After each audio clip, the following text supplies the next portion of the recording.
live chat. This is your Apostle Gabriela. You're welcome. Every one of you, you're welcome to Gabriela and Kim's TV. Please ignore the notifications. Rotate the device back. Okay. So ignore the notification beepings on the background. You're welcome. This is Gabriela and Kim's page. Tonight we'll be doing an off-face streaming, and I hope that blesses you. You're welcome. Please, as soon as you welcome, I'm sure you're seeing the thumbnail on our page, on our channel page. So tonight we're discussing on relationship, and this particular topic is vital. I'll tell you why I decided to share this with you guys tonight. Welcome once more. This is Gabriel and Kim's page. So please, as soon as you come in, I will want you to just click on the subscription button. And yes, you have every right to chat alongside with me tonight. So just go ahead with me, chat along, and let me just see your chats pop up while we run this message tonight. So please, I can see one person already here. I would just want you to write or chat me in the chat column. Let me see what you're saying and let me know who is here, and I can also greet you. So welcome to Gabriela and Kim's TV. This is a place where the Lord restores bliss in marriages and in all forms of relationship. And tonight I decided to share this because I had a rehearsal sections with my crew. This was where this message was born out of. So with this crew of mine, they were discussing about relationship. So while they came, one of them said something that poked me. He said, Mama, there are no longer good girls to get married to. And I am tired of searching. That's actually what he said. And that he's tired of searching. Please, if you come in, I could see somebody giving me a love emoji. Please, can I see your chat and let me know who you are and where you're chatting us from? Because this is not a live video, is a live audio.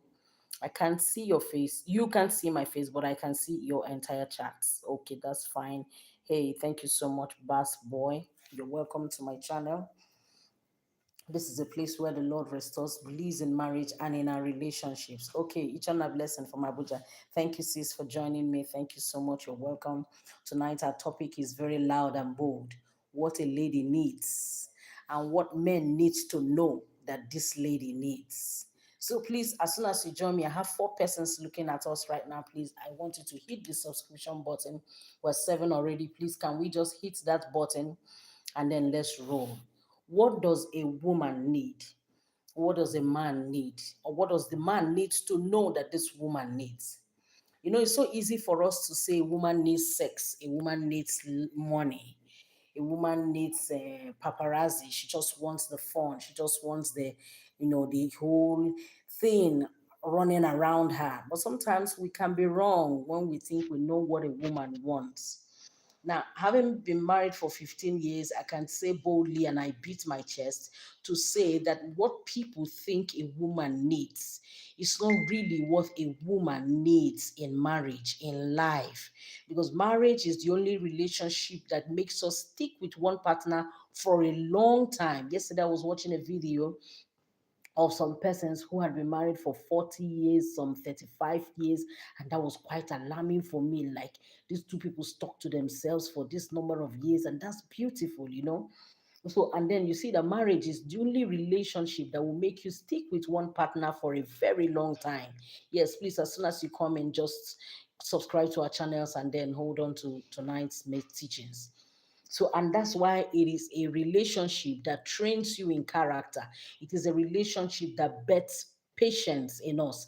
It is the relationship. Marriage is one of the relationships that exposes and reveals the real you to yourself. Please come in and share and subscribe to our channel. Yes. So this is one of that relationship that you stay with one person, whether you get to the middle of the time and you no longer like this person again, you're just bound to be with this person for life, especially when you have made that vow that you're going to be with the person forever. So what does a woman need? Is it sex? I am in my 40s, heading to my mid 40s. I can tell you I no longer feel like having sex. That's the truth. When the hormones begin to kick low, like it's now on its low, and there are menopausal signs that began to hit me even when I was 40. So from that 40 years, I celebrated 40 years like 3, 4 years ago. I could tell you that my hormones and my desires when it comes to my body has changed. So if a man thinks a woman needs love, I can tell you that 10 years of her life, I mean a decade of her life will be arrested. A decade of her life she will feel nothing. And I mean from 40 even down to the 49th and 50th year, this woman will no longer feel anything. And that is the way it is before she will begin to kick up herself. And that's what we call the midlife crisis. It begins to hit this woman at that age because at that age, her hormones are no longer speaking fun. They're no longer speaking intimacy. They're no longer speaking romance and all that. So you think a woman needs love, a time comes when she doesn't even know that she's living with a man, with the cares of life. And don't forget that when the children begins to take their toll on her, she no longer feels excited the way she used to feel excited. All her desires are now to keep and build the home.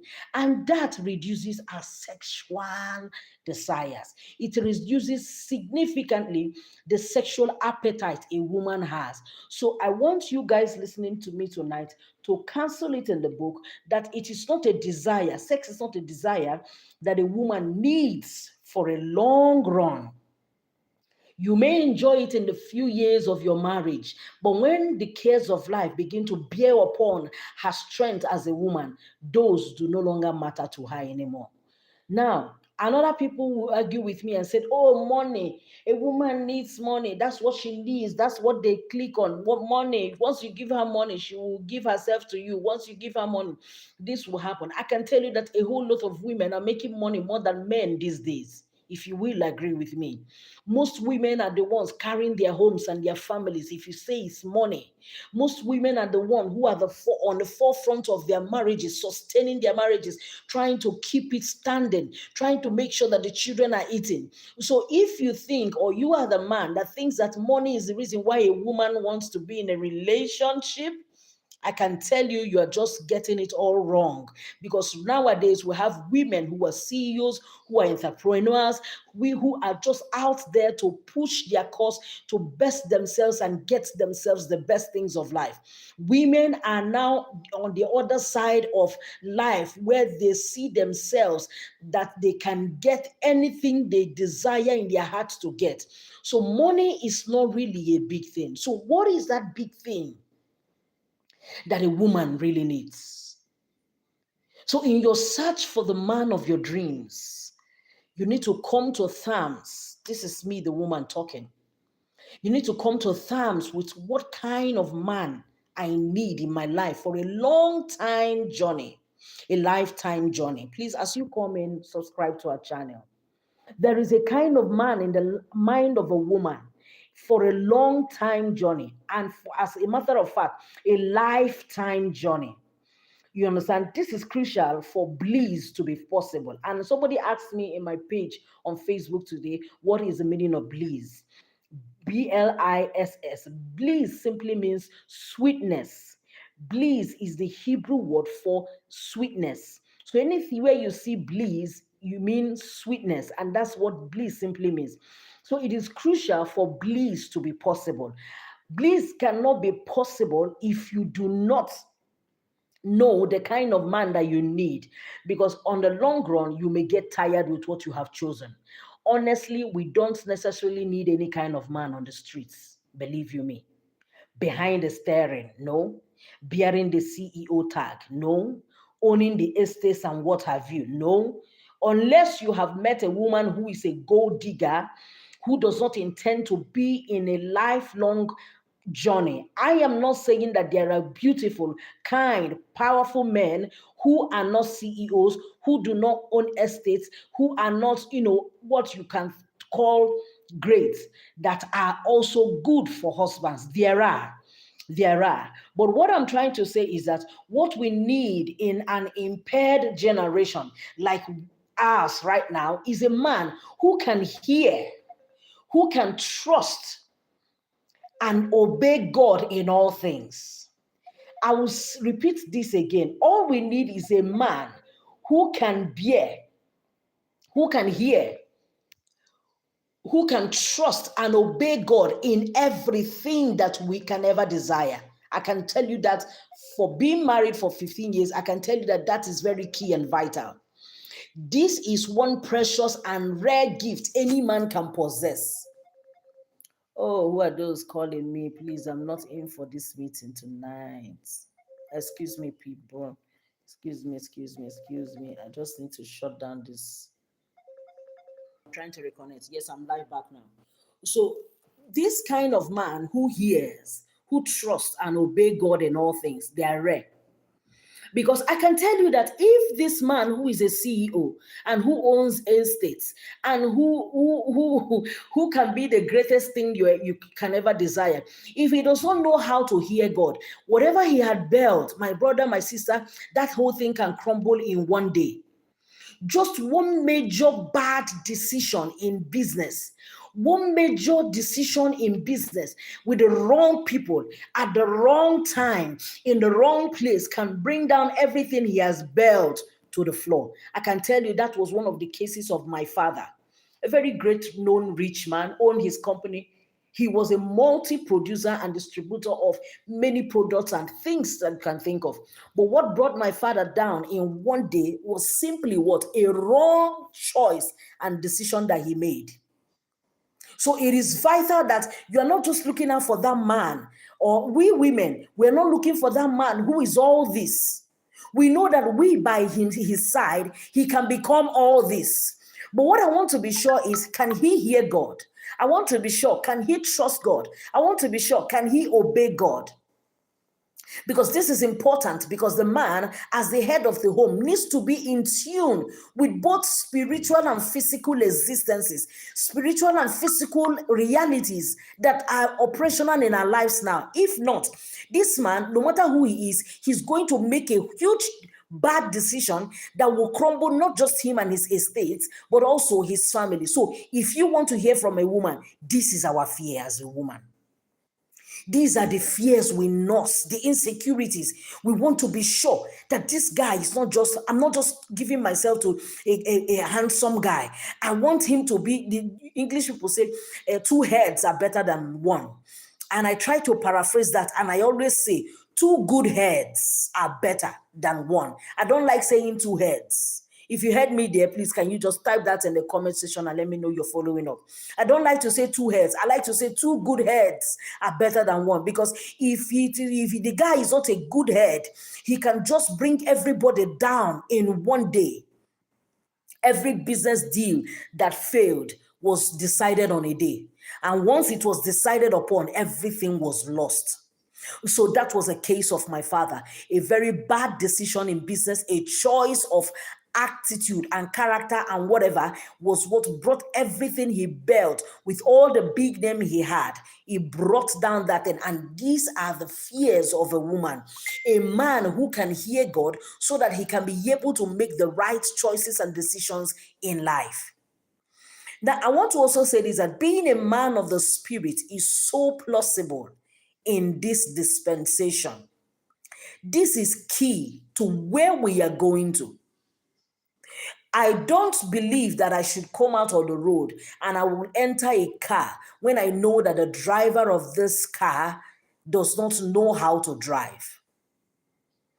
I entered a boat ride one of the days, and I noticed the way this guy was jumping gallops.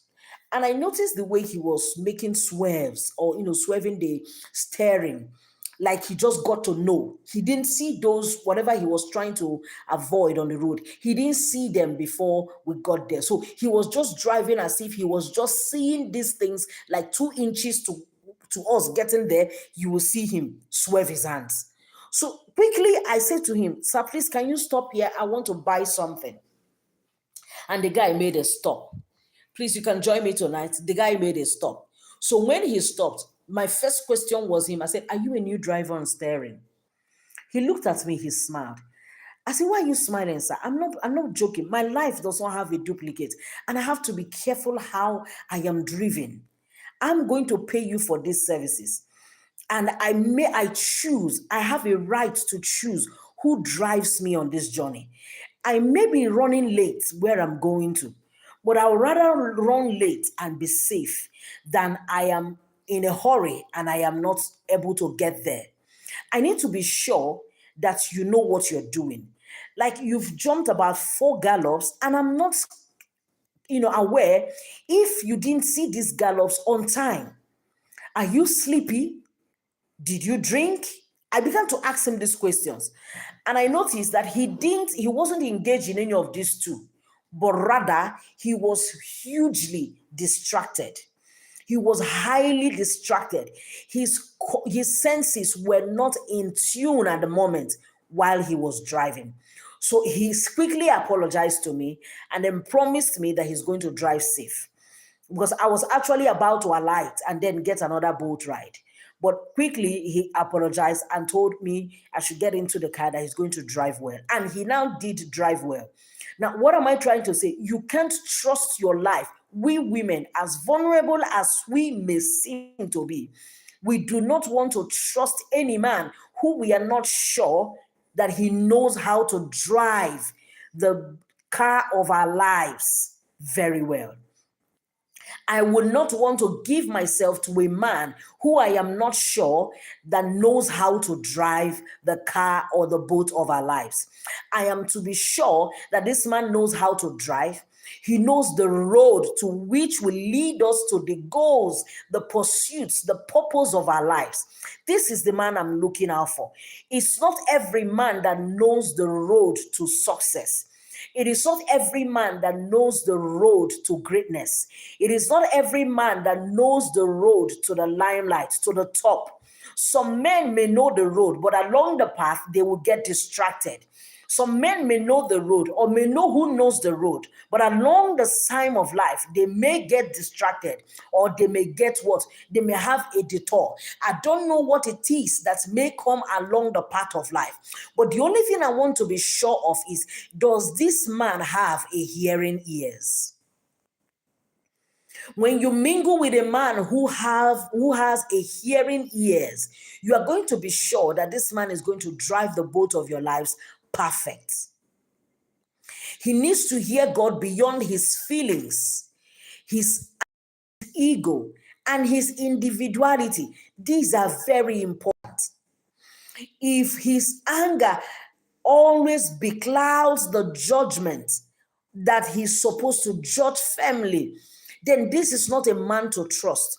And if you're a lady listening to me tonight, you need to understand that you are expected to give your vulnerable self, because yes, that's what marriage is about. Marriage is about two people coming together to be vulnerable, two people coming together to be exposed. So if you are going to give yourself to a man, you must be sure that this man does not have the capacity to sit on his feelings, sit on his anger or his ego and his individuality when he's expected to lead us right. Now, these are the things I need you to know if you're a lady. And men, I also want you to know this, that we want you to hear God, look well beyond how you're feeling. Look well beyond how you are angry or upset. Look well beyond how you may have some ego. Just be sensitive beyond your individuality.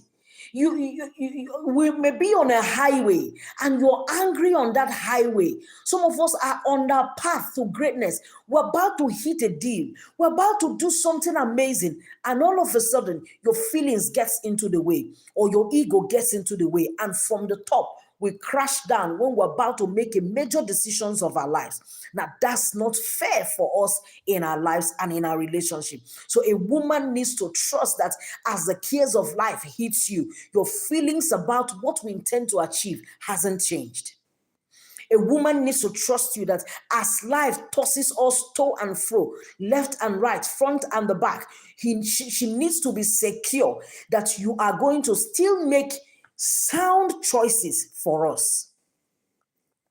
This man needs to come to terms with the realities of this world that we are in now, seen or unseen, and to know that certain unseen forces are assigned to unseat beautiful things. You need to know that. I was talking with somebody today, and it was almost like becoming an argument. And I've come to understand that, that there are certain unseen forces that are assigned to unseat beautiful things, beautiful lives, even beautiful families. I know that for sure. And I was trying to explain some things to this particular personality. I told somebody the worst fight you can fight or have in life is when you're fighting with some things that you can't see, forces you can't see, but you know that there is a resistance. There's this man in our church one time, an elder. He was in his 60s. He's late now. He said something in a youth meeting. One time we had a youth meeting. And he stood up and I asked him, I said, Elder Chris, do you have anything to say to the youth? And he said, I just have one word to say. He used to live in the States. He now said to me, he took the microphone from me and then began to speak to them. And he said to them, you know what? They all said, no, sir. He said, by the time you get out of school, you are going to come to understanding that there is some unseen resistance in life. You have made your plan on how to go and run things. And all of a sudden, something is stopping the very plans that you have made. And he was telling these youths in that meeting that there is something that you will know. He said, you're looking at the air. And they said, yes, sir. Do you see the air? They said, no, sir. Can you feel the air? He said, no, sir. He now said to them, when you get out of here, by the time you get home from school and you get out of here, you are going to realize that the air is thick. He said it to them. He said, you're going to realize that the air that you breathe in is thick. And there are things that resist one. You want to go up, something is pushing you down, but you can't see the things, but you just know that things are not just aligning the way you think they ought to align. And he was just saying this to them to tell them that you need to brace up and buckle up to be more than a man than being more than a fine boy.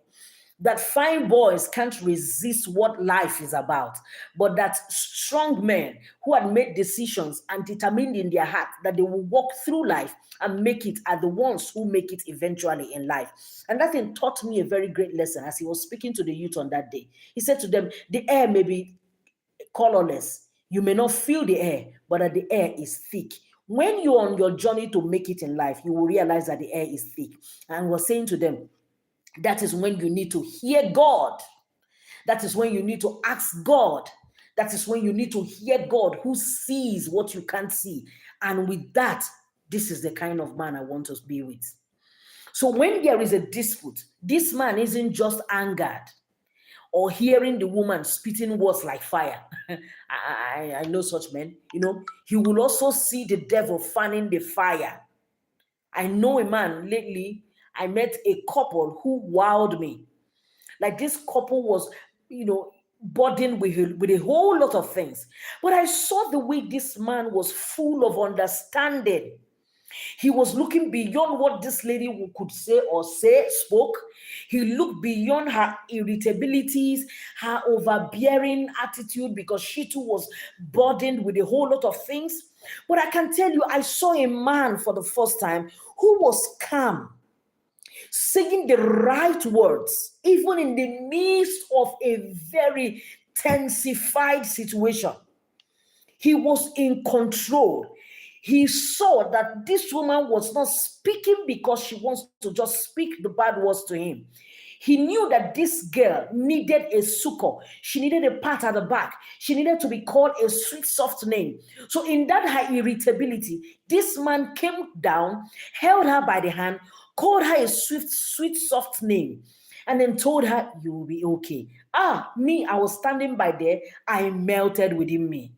I just knew that this is not the kind of man who listens to a woman spitting fire and running her mouth back and forth and trying to, speak bad words to a man.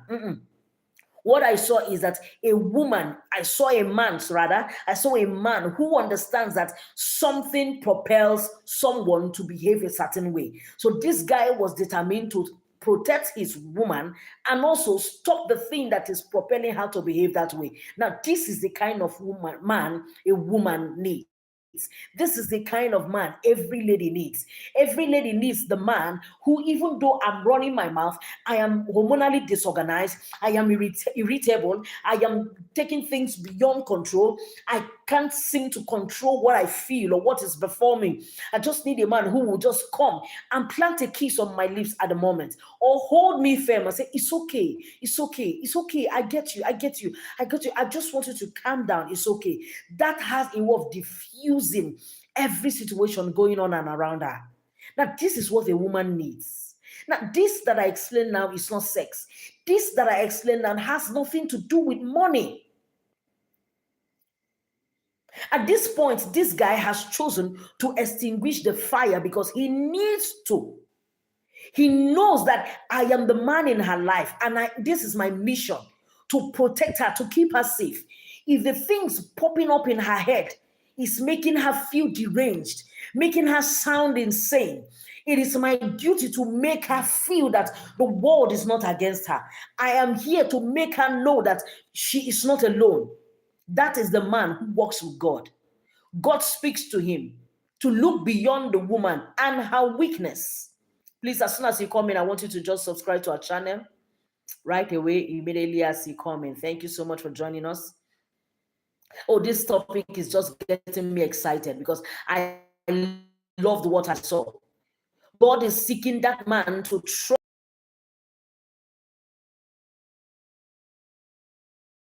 They don't have the capacity to handle her. One time the Lord spoke to me, he said, I have a lot of blessed women who are broken, but there are less men who can handle a broken man. That broke me too. He said, because the enemy targets women who are virtues. By the way, did I tell you that the woman's name means essence? When you find a wife, you have found a good thing. The Hebrew meaning of the word wife means essence. The Hebrew meaning for the word woman means essence. So when you find her and call her wife, you simply took into your life the essence of your very being. Somebody said, why did Adam fall? Why did he fall to Eve? Because Eve was his essence. He couldn't just let his essence go. So he immediately followed her. And if you come to marriage these days, you could see that most marriages that are perfect, built things and had a lot of foundational achievements, are marriages that the man listens to the wife. You see why? They are their essence. So now this is what God knows. God knows that. He told me, he said, these girls who are essences, the enemy targets them and bring them into unhealthy relationships with unhealthy men.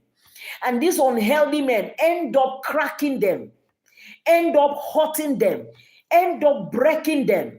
So what happens to these women who have essence is that they have now had the bad side of life and they're really, really broken inside.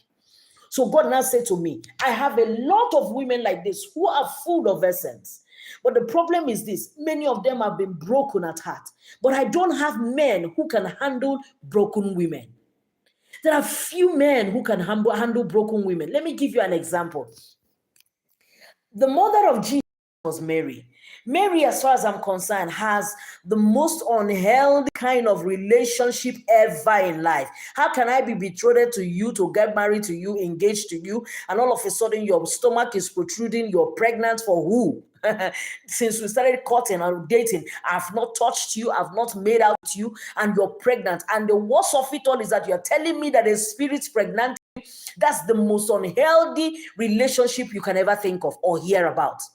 So as far as this is concerned, we read through that part of the Bible easy, but we do not understand how how stigmatizing such situation could be in our time presently. Oh, Facebook will carry it. YouTube will share it all over. A woman who got pregnant mysteriously. People will criticize her, castigate her, shame her, bring her to the limelight. Please, if you come in, just subscribe to our channel as soon as you come in, okay? People will shame her, body shame her, relationship shame her, pregnancy shame her. If there is nothing this particular woman will not go through. So we don't even think about the situation that Mary found herself at the time. Mary found herself in a situation where she was broken. The shame was too much. She just couldn't wait for the 9 months to come. Let her put to bed this child that she just mysteriously got pregnant with. That's the most unhealthiest relationship ever. But you know what? Joseph, who was betrothed to her, is the kind of man who can handle a broken woman. A woman who was broken by a mysterious pregnancy. Oh, hello. That's not an easy feat in a time like this. Please, can you subscribe to our channel? Those of you who just joined us now, just click on the subscription button. It's not an easy feat for you to carry a pregnancy. And I can't tell you that a man touched me. I wasn't raped. I was not in a relationship. The one I was in, he hasn't slept with me, but I am pregnant. Hello. So God said to me, there are few men who can handle a broken relationship. There are few men who can get married to a woman who has a child out of wedlock. That's a broken woman. Some of them got pregnant by accident. The fact that they kept these pregnancies is a virtue to their character, because some ladies like them aborted these babies. So the character in her to keep this baby should tell you that whatever that led her to getting pregnant was a kind of situation of life. Please subscribe to our channel as soon as you come in. A situation of life brought her to that situation whereby she has a child. But there are few men who can only marry such women. Sometimes when they even share it with their family members, oh, she has a child out of wedlock. No. This one that had children out of wedlock, you're not going to marry her. That's going to be a heavy burden. It's going to come with a lot of trouble and issues. So you're going to begin to train a child that you did not take care of. Are you taking in the baby, or is the mother sending the baby back? No, send the baby back. People will begin to advise. So it takes a man who hears God, who trusts God, who obeys God, who is mature, who is large-hearted, to embrace a broken woman. And I say to you tonight, such women are rare to come by. Some of them are not a situation of waywardness. God is seeking a man to trust. No matter how much God's daughter pushes him to the wall or stands with a situation, God wants to trust you with this daughter of his. God wants to be sure that you will be in control and hear from God what to do. God wants to see the Boaz kind of man who will be closely tempted but withdraws to do the right thing. Now, that's another aspect. How many Boazes do we have in our times like this? Please subscribe to our channel as soon as you come in. How many Boazes do we have in our times like this who are willing to say, oh, you know what? I'm not ready to rush on you. I'm not ready to see or know what you are like inside of your body. I'm going to wait on the day I pay for your bride price. And that day I'm going to take you in as my own wife. We need to understand that God wants to trust some women. I know some church ladies now who are everywhere. You ask them or you're trying to interview them, they'll tell you, Mommy, I can't find such a man. Everyone you meet today, the next month, they want to sleep with you. And these are Christian brothers. If we're not born again, that's an easy thing to talk about. But then if we are born again, sex outside marriage is simply fornication. It is no longer fornication when you have paid for the bride price of the lady. And some people will argue me and say, this is that. I say, no, I cannot marry somebody I have not tested. I have to test her to be sure that I know what I'm going in for. I need to know if it's really what I want on bed. And you see, well, that's why I began with what? A man who can hear God, trust God, and obey God. You see, when you're about to make a decision in marriage, you need to understand that God knows who you are, what you want, what you have become, and he knows what to give you to be a wife. Same thing with the woman. So if that trust is not there, you may not even be able to find the right things because you're going to trust your judgment. And most of the time, your judgment does not work out well. So you have to trust the Lord that whoever that he brings your path and helps you find is the kind of woman that will satisfy you in bed. And we women, we want the man who can trust that when we get there, we will cross the bridge and we will cross it well. We don't like men who rush us. I declined about how many relationships with guys who were trying to rush and have their way with me in those days. I courted my husband for 2 years. In that 2 years, we did not have sexual intimacy with ourselves until the day he paid for my bride price. We needed the foundation of the marriage to secure. And I can tell you, with the battles we have faced in this little time of our lives in marriage, if we did not build a strong foundation, my people of God, this marriage would have collapsed. Sometimes the essence of having that perfect foundation is because you do not know the kind of battle your kind of marriage may be bringing. Some of us do not know the content of our marital destiny. We do not know how great your marital destiny is. You do not know how large God is trying to bet something through your marriage. And such marriages that carry great destinies like that are always a target for the kingdom of darkness. And because it is a target, that is why whether you know you are going to be a great personality in marriage, or whether you know your marriage is going to affect the kingdom of God greatly, whether you know it or not, build a strong foundation, so that you can be able to stand firm at the times when crisis of life will hit. Now I have to go to another section. God needs the type of Salmons. Who is Salmon? Salmon is the man who married eventually Rahab. Rahab was a harlot and believes that she can be a preacher. Salmon believed that Rahab, even though she's a harlot, that she can be a preacher someday. Only a man who hears God will marry a Rahab. Don't go and marry a Rahab and say, God, you feel like marrying a Shawo, or you feel like marrying a harlot, or you feel like marrying a woman who lives in the brothel, maybe because of how sensitive you are, or maybe she cried to you and you decided to listen to her tears. No. You need to hear God if you have to make such moves. And I can tell you, Rahab saw a man who looked beyond her nakedness.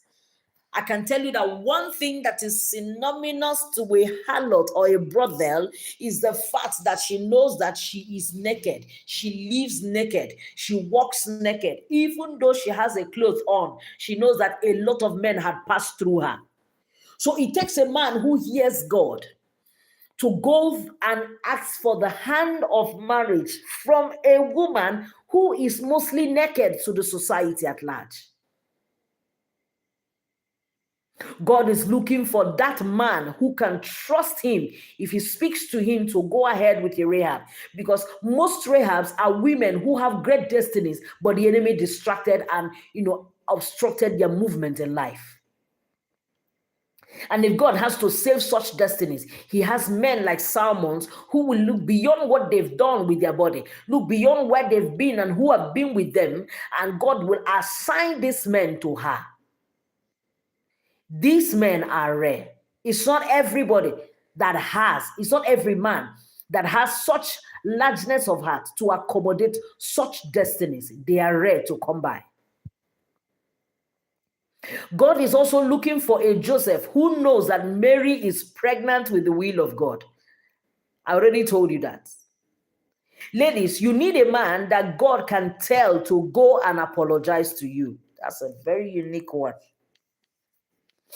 Because sometimes it takes an apology to end a dispute. And when you refuse to see that a common or a simple "I am sorry" can bring a very high tense situation to nothing. That simple word, "I'm sorry." When I was in classroom teaching, I used to teach my children. There are 5 magic words. They are thank you, I am sorry, what other thing? But I think I remember I'm sorry. So you need to know that these are magic words. They diffuse anger so quickly. They make you begin to see the brighter side of a situation. Even when the man knows that you are wrong, some men say sorry or apologize to their wives, not because they don't know that she's wrong, but because their intention is not to expose the family to harm. You see, men need to understand that as the head of the boat and as the driver of the car or the boat, you need to understand that your feelings at the moment has a way, whether it's positive feelings or negative feelings, is either going to expose or protect the family. So men had gotten angry, picked their car keys, and walked out of the house. And thereby they have left the house spiritually open in one side.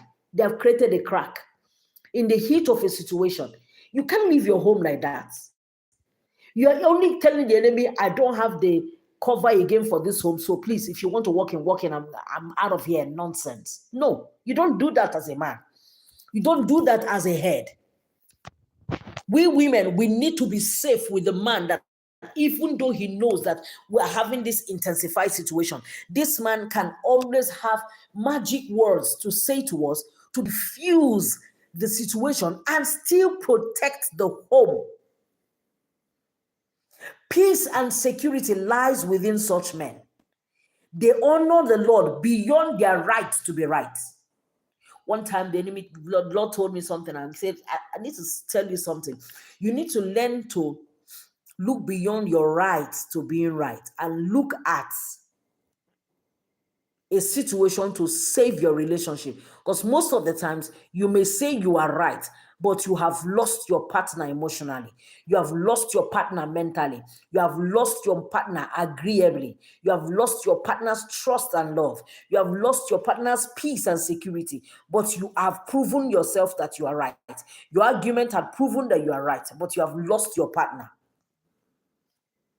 Most times the woman is wrong and possibly proud to admit her wrong. But God instructs him to protect the edge of the home and to avoid break-ins from darkness. This is the reason for such instructions, not because God wants to belittle the man. No. No. And don't forget that a head, if you, the Bible says, Jesus began to teach his disciples, said, if you want to be a head among us, any of you here who wants to be a head must first be a what? A servant. So men think that, oh, since they're the head of the home, they are to be served. No, a servant's duty, a head's duty is to serve. So your duty is to serve your home in whatever capacity that your home needs services. We look at it like, oh, we shouldn't be the ones that bow. I mean, the men. No. Your duty is to protect the house, protect it from every possible dark infiltration. If the captain of the boat gives an attitude, he will be distracted. And the enemy likes to distract the head of the boat. You need to know this.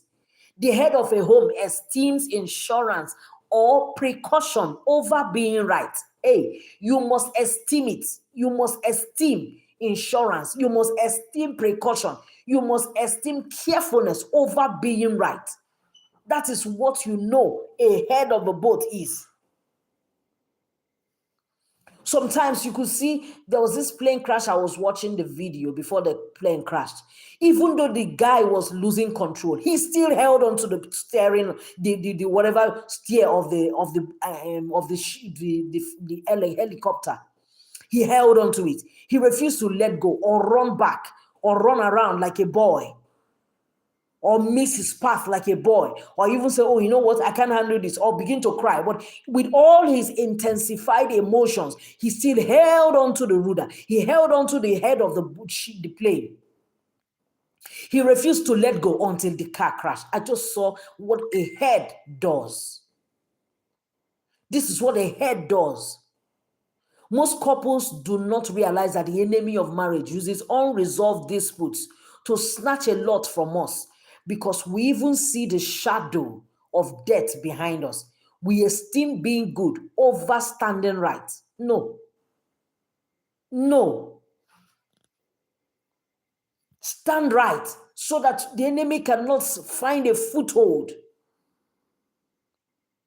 And wise women who marry such men learn humility and submission through this act of obedience to God from their men. I mean, when you see a man countless times come and say, okay, honey, it's okay, I'm sorry for what I just did, for shouting, most times they are not even at fault, but just come to you and say, honey, I'm sorry. You know, you, the woman, you're going to get weak. In fact, sometimes you're going to even feel very, very, very, very bad.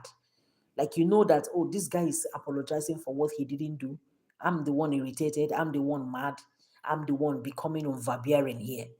But this guy has gone out of his way to just begin to apologize to me. This singular act, my sisters, can teach we women humility and submission. The foolish ones will mock it and humiliate the man in this act and say, didn't he come and apologize to me? He knew now. He knew he was wrong. No, it doesn't work that way. And also, I need you to understand, when a man says sorry, it doesn't mean he's weak. Weak men don't say sorry. It is strong men who do. If you're a man tonight and you're listening to me and you are the type that says sorry, I want to tell you how strong you are, because it's only strong men that say sorry. Weak men don't say sorry. They look beyond the matter and save the later. Men who don't obey God in this suffer a great deal of many arrows from the enemy. You need to know that. Because all the devil wants is one unsettled fight. That's all he wants. One unsettled fight. And all manner of darkness will begin to settle. Don't forget the Bible said, it said, where there is strife, all manner of darkness abounds there. All manner of darkness abounds there. So I need you to understand that these are the things that the enemy does. These are the things that the enemy does. He wants the man to lose his right of authority. Your authority comes in the place where you serve the people, where you uphold the people that you are meant to lead. So, and this is the man that the woman feels safe with. We want to be sure that we're going to be protected. We want to be sure that we're not going to be criticized. We want to be sure that we're not, even when we are wrong, that you have a way of bringing us close, telling us how we are wrong, and also guiding us out of the wrong.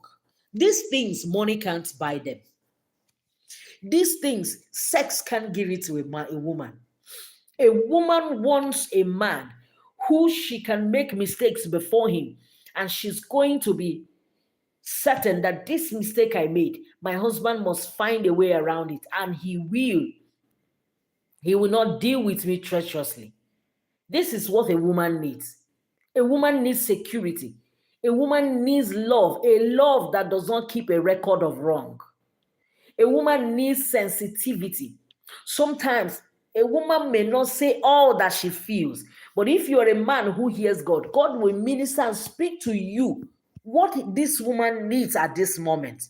These are things that we experience in marriages, that the Lord leads the men. Sometimes you may not even say what is wrong with you, but the man quickly picks up what is wrong with you and helps you go through those emotions, those instability, those things that you can't seem to take a grip of. This is the man we want to see. We want to see the man that we can trust him in the middle of the storm. We want to see a man who is not harsh. I was telling someone yesterday, harsh sounds or harsh voiced men is a trigger for women who are nice. Nice women do not like harsh men. If you're a harsh man, when I mean harsh, you're quick to anger, you're quick to conclusion, you're quick to being defensive, you're quick to being argumentative. These things are a great turn off for a woman. A man who is argumentative, no, that's a no for me. Because lots of argument leads to toxicity. No woman wants to be with a man who has a toxic trait, who is picky with everything he sees. Their men should talk when it is necessary, not speaking and talking about everything. This kind of man, no woman is safe with. No woman is safe with him. Every woman wants a man who speaks when it's necessary. There's this man I met with his couple. I was saying to the wife, your husband does not talk. Oh, he's so quiet. She turned and looked at me. Who? My husband does not talk. I said, yeah, he's been quiet. She now said to me, she said, he speaks when necessary. Oh, that one hits my head. Why? She said, he speaks when necessary. He does not just say things anyhow. He speaks when necessary. So there are men who speak when it is necessary. Please, if you come in, just subscribe to our channel and then listen while we're rounding up right now. He said, this man speaks when necessary. So you don't need a man who is a talk active. Because I have understood that being talkative reduces the potency of your authority. People need to know that you being the head. My husband used to say something. He said, too much talk leaks the anointing. So the anointing can be likened to power. It can be likened to ability. So when you talk a lot or you talk too much or you talk when it is not necessary, you leak your anointing or your capacity or your ability. You say too much to be taken for granted. Yes, that's the right word I'm looking for. You say too much to be taken for granted. And when they begin to call for men who do great things or who should do great things, they don't tend to call you because they already know and they have already weighed you in a scale and then you've been found wanting. They know that your type talks a lot. So there are matters we can bring him into because if we bring him into such matters, he's going to leak our conversations. This kind of man is not the kind of man that is attracted to a woman. I have also seen the kind of men that woman wants. A woman wants the man who is teachable.